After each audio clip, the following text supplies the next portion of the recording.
I'm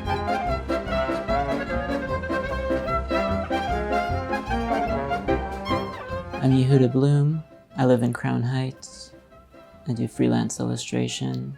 I've been working on Kinder-Loshn with Jordan for pretty much since the beginning. Jordan asked me to help out with the first book, Das kluge Schneiderl, which is the story of a clever tailor who, through his ingenuity, is able to outmaneuver villains, and a sort of collection of folk tales that are strung together around this main character.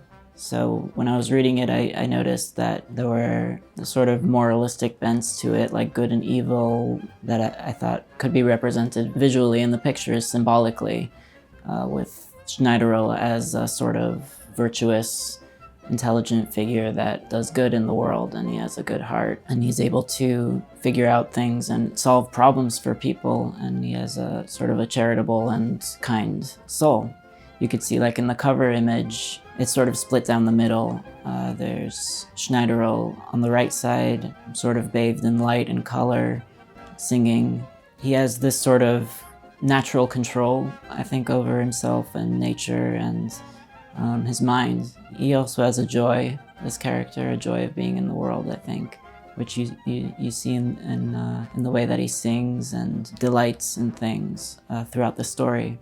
Like, each individual illustration is sort of a world unto itself. I think the illustration that's probably draws the most from references is chapter 8 in the Tudor Palace. I put it specifically in Henry VIII's Hampton Court, and I put the tapestries that are on the wall there, and I tried to make it feel like a complete Tudor scene.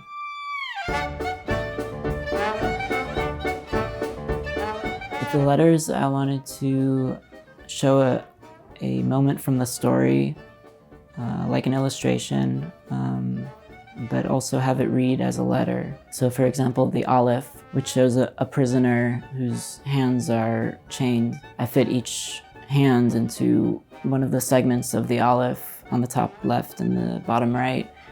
And then in the slash going across, I put the body of the prisoner, and forming the tip of the Aleph, the spear of the guard.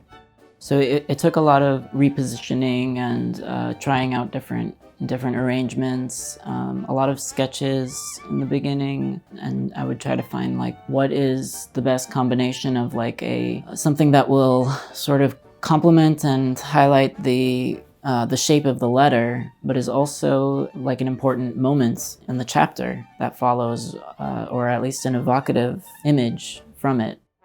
In all of the illustrations, I tried to find like an emotional connection or something that interested me about the scene, so that anybody looking at any of the illustrations could find something resonant in it, could glean something about the characters.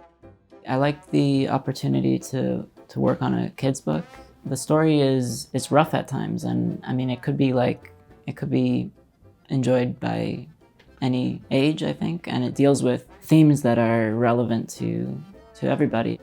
Something that motivated me at times was memories of how I enjoyed illustrations in books.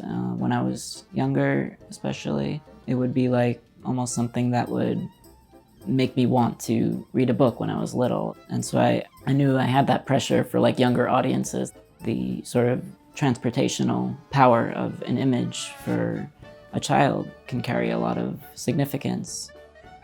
I love the idea of the project to sort of produce a new crop of published material for young readers in Yiddish. My grandparents spoke Yiddish, I speak Yiddish, and it's an important language to me, as well as one that I feel is so rich and full of possibilities for people to explore. I mean, the literature is immense. And with this project, we're making new some of the texts that someone might see as something of the past. Is like, if it comes out in a new edition, then maybe its relevance will be restated.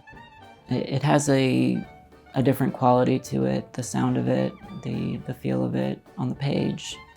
It has an expressive quality different than English, which I think these books can convey.